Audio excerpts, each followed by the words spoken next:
Jack, thank you for coming to camp. My name is Thad Johnson with ABC, and I'll be doing your pitching lesson here today. We're going to talk about a couple different things, including your balance position, your direction of home plate, and your follow through. So to kick things off, what we're going to do is we're going to move you into the balance position.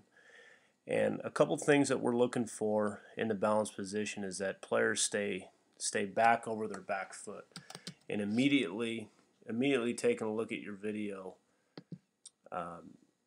you can see your whole entire top half just starts to lean out over your front foot.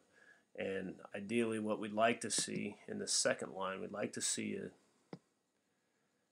come up through your back foot and get your head back.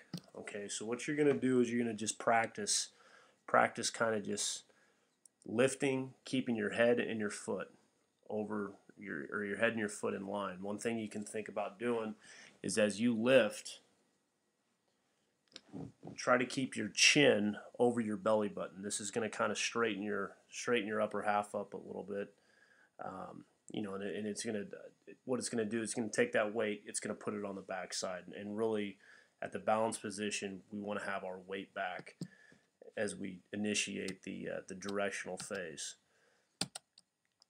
As we move forward into the directional part of the delivery, what we like to see is we like to see that you want to work from the ground up. So what happens is your hips will start to move forward, okay, and slightly or just after you begin to move forward, what happens is your hands will break, okay, and as you can see, Jack, you have not broken your hands on time, and you're really leaving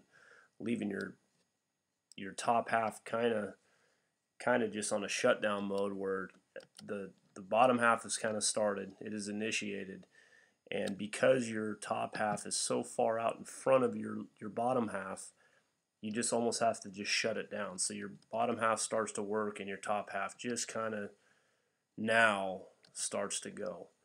So you need to really reverse your situation here, and you want to, you need to get your weight back so your top half can be slightly behind your lower half. Your lower half is going to go forward, and as opposed to having this tilt in your body as you make your way towards home plate.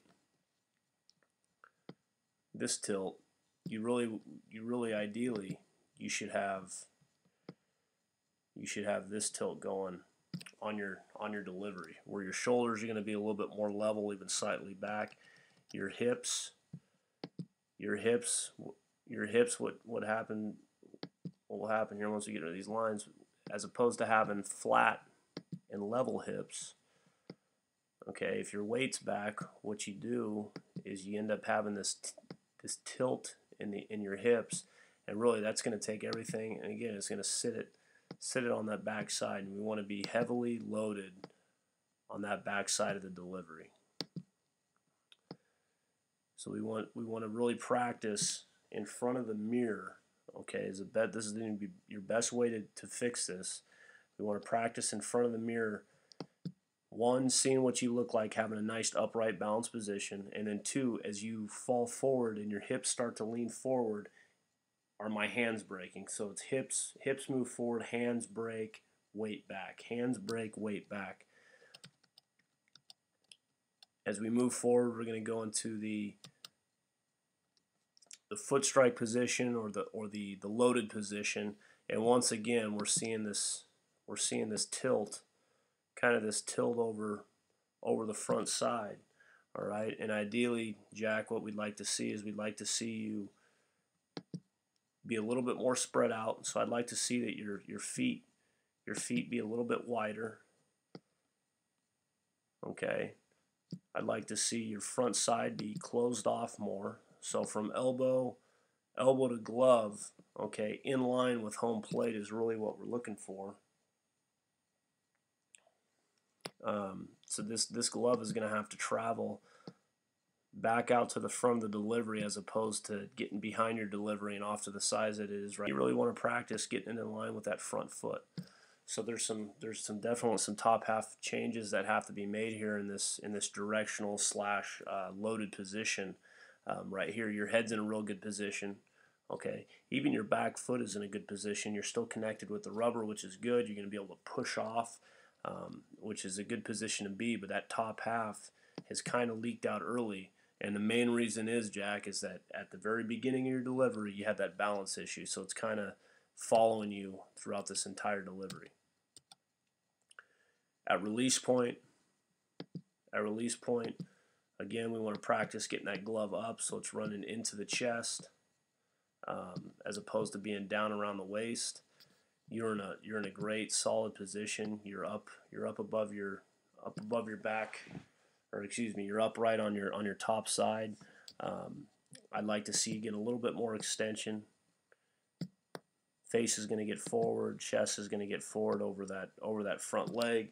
And the one way this is going to happen, one, I believe if you get your weight back, you're going to be more aggressive to the baseball. You're going to be able to take a longer stride, drive off that backside a little bit more, which is going to cause you to be out in front and over that front leg. Just to back up, we want to talk about that balance position, and we want to make sure that we are getting to a solid balance position, staying upright above the waist, stay over our back foot. We want to work on the directional side of the delivery, and we want to work on, again, keeping our weight back, breaking our hands on time. We want, when we land, okay, and we'll go to this next picture. As we land in that loaded position, we need to make sure that our weight is back and our glove is out in front of our body. Okay, it's going to stay up. We're going to slow this down. We want wider feet. Best way to do this is to get your feet really spread out. Go into a one knee drill where you drop your right knee onto the ground. Get wide feet. Get your glove out in front. Close your shoulders back up. Separate your arms and work on just rotating the top half where you have those wide base with the knee on the ground. That glove is going to get in line with that front foot, so you're nice and wide, and then you're going to go get that glove and deliver a pitch or deliver a throw. You're not even pitching, obviously, because you're on one knee, but you want to make sure that you extend the distance out with your partner and really try to be aggressive with that top half through the pitch. So, Jack, I want to thank you for coming to camp. I hope you learned a little bit here today, and you're able to take some of these pointers and apply them to your delivery.